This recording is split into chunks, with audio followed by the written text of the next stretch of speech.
दोस्तों, नमस्कार। Indian coast guard भारतीय तटरक्षक बल की वैकेंसी आई हुई है। लास्ट डेट 3 जुलाई 2024 की इसकी लास्ट डेट है। तब तक आप फॉर्म भर सकते हैं। 12वीं और 10वीं इसमें योग्यता मांगी गई है, लेकिन उसके साथ में कुछ और क्राइटेरिया है जो मैं आपको अभी बता दूंगा। इसमें फी कितने लगने वाली है, इसका सिलेबस क्या है, एग्जाम कब होगा, ये सारी जानकारी मैं आपको कंप्लीट देने वाला हूं। चलिए, आप सभी का मैं अपने इस वर्दी वाले चैनल पर हार्दिक स्वागत करता हूं, वंदन करता हूं, अभिनंदन करता हूं। आप सभी का दिन शुभ हो। तो बात करते हैं इंडियन कोस्ट गार्ड की, भारतीय तटरक्षक बल की। बहुत सारे युवाओं का एक ड्रीम जॉब रहता है कि हम इंडियन कोस्ट गार्ड में जाए, भारतीय तटरक्षक बल में जाए।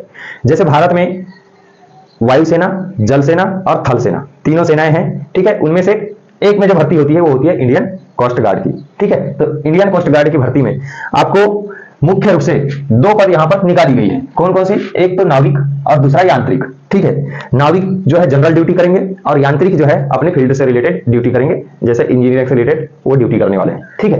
तो मैं आपको बता दूं, टोटल वैकेंसी की संख्या है यहां पर 320। टोटल वैकेंसी कितनी है? 320 वैकेंसी है। याद रखना, पूरे इंडिया के लिए है 320, न कि आपके केवल एक स्टेट के लिए, ठीक है। नाविक जनरल ड्यूटी करेंगे, जिसमें 12th पास होना चाहिए। किससे? पीसीएम से। फिजिक्स, केमिस्ट्री और मैथमेटिक्स, यानी फिजिक्स और मैथ तो कंपलसरी है। केमिस्ट्री ना भी हो तो चलता है, कंप्यूटर साइंस रहेगा चल जाएगा, सब कुछ चल जाएगा, लेकिन फिजिक्स और मैथ उसमें कंपलसरी है, ठीक है। और इसकी वैकेंसी है 260, मतलब 320 में से 260 वैकेंसी तो हो गई नाविक की। यांत्रिक की वैकेंसी जो है केवल 60 बचती है यहाँ पर, 60 इसमें से निकाल दिए तो 60 वैकेंसी है यांत्रिक के लिए। इसमें क्या चाहिए, कौन भर सकता है फॉर्म इसका? जो 10वीं पास है और प्लस उसने इलेक्ट्रिकल, मैकेनिकल, इलेक्ट्रॉनिक्स, टेलीकम्युनिकेशन, जिसमें रेडियो या पावर से उसने किया हो, तो इस प्रकार के कैंडिडेट ही इसमें फॉर्म अप्लाई कर सकते हैं, अन्यथा नहीं कर सकते।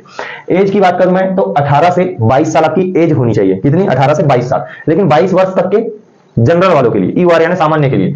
यदि आप एसटी एससी कैटेगरी से हैं तो 5 साल इसमें ऐड कर लीजिएगा, यानी आप 27 वर्ष तक फॉर्म भर सकते हैं, 27 वर्ष के पहले पहले। यदि आप ओबीसी हैं तो इसमें 3 साल ऐड कर लीजिए, तो आप जो है इसमें 22 और 3 25 वर्ष तक फॉर्म इसमें भर सकते हैं, ठीक है। लास्ट डेट जैसे कि मैंने आपको शुरुआत में ही बता दिया है कि इसका जो लास्ट डेट है 3 जुलाई 2024 है, ठीक है।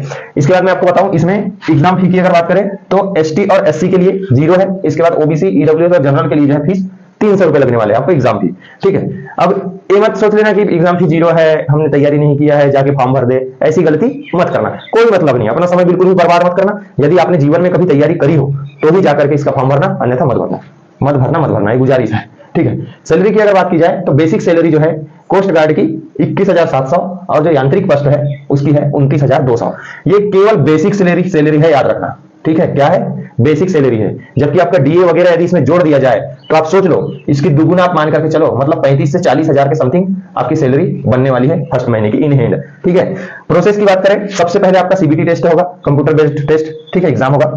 इसके बाद आपका एग्जाम के बाद में फिजिकल कराया जाएगा। फिजिकल में आपको सिर्फ पासिंग के लिए 1.6 किलोमीटर की रनिंग करनी है 7 मिनट में।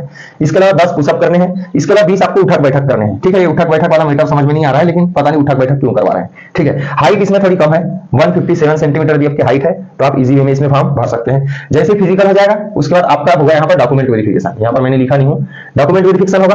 डॉक्यूमेंट वेरिफिकेशन यानी कि फर्स्ट, सेकंड और थर्ड चरण यदि आप पास कर जाते हैं तो अंतिम रूप से आपका मेडिकल एग्जामिनेशन होगा। यहाँ पर आपको चेक की जाएगी कि आपको कुछ बीमारी वगैरह तो नहीं है, और इसके जस्ट बाद में फिर आपकी क्या हो जाएगी? ज्वाइनिंग हो जाएगी, ठीक है, ज्वाइनिंग हो जाएगी। इस प्रकार से आप कोस्ट गार्ड की नौकरी ले सकते हैं। अब सबसे बड़ी बात यह है कि बहुत सारे स्टूडेंट को लगता है कि बिना सिलेबस जाने ही वो पेपर पास कर जाएंगे, तो ऐसा बिल्कुल भी नहीं होता है।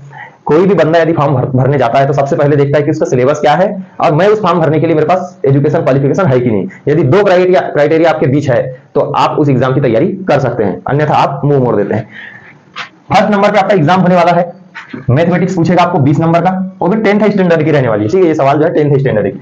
20 क्वेश्चन रहेंगे 20 अंक के। साइंस 10 क्वेश्चन रहेंगे 10 ही अंक मिलेंगे। इंग्लिश 15 क्वेश्चन रहेंगे 15 ही अंक मिलेंगे। रीजनिंग 10 क्वेश्चन रहेंगे 10 ही अंक मिलेंगे। जीके 5 क्वेश्चन रहेंगे 5 ही अंक मिलेंगे। नो निगेटिव मार्क, इसमें कोई निगेटिव मार्क नहीं है। और टोटल समय रहेगा आपको 45 मिनट का, और टोटल प्रश्न रहेंगे 60 प्रश्न, 60 नंबर के, 45 मिनट का आपका समय रहेगा। अब समस्या यह है, आपने यह एग्जाम जो है पास कर ली, फर्स्ट एग्जाम आपने पास कर ली। ये एग्जाम पर्टिकुलर सभी को देना है, चाहे वो न्यायिक नाविक हो, चाहे वो यांत्रिक हो। यांत्रिक मतलब इंजीनियर, ठीक है।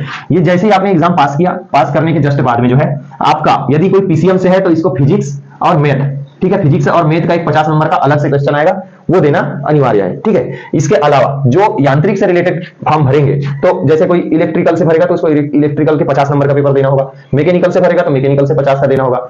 इलेक्ट्रॉनिक से भी वही, टेलीकम्युनिकेशन से भी वही, यानी आप जिस फील्ड से यहाँ पर फॉर्म भरना चाह रहे हैं, ठीक है, जिससे आप फॉर्म भरेंगे, ठीक है, तो आप उसी से, जिस ब्रांच से कहना चाहिए, इसको मैं क्या कहना चाहिए, मेरे को बोलते नहीं बोल रहा है, ठीक है, तो आप उसी फील्ड में जो है एग्जाम देंगे अगली सेकंड चरण की। चलिए, धन्यवाद। जानकारी कैसी लगी कमेंट करके बताना, और वीडियो को लाइक करके शेयर कर देना अपने दोस्तों के साथ में, और चैनल को तो आप सब्सक्राइब कर ही देते हैं। आप सभी को बहुत बहुत शुक्रिया। आपका दिन शुभ हो। आप सभी को राम राम।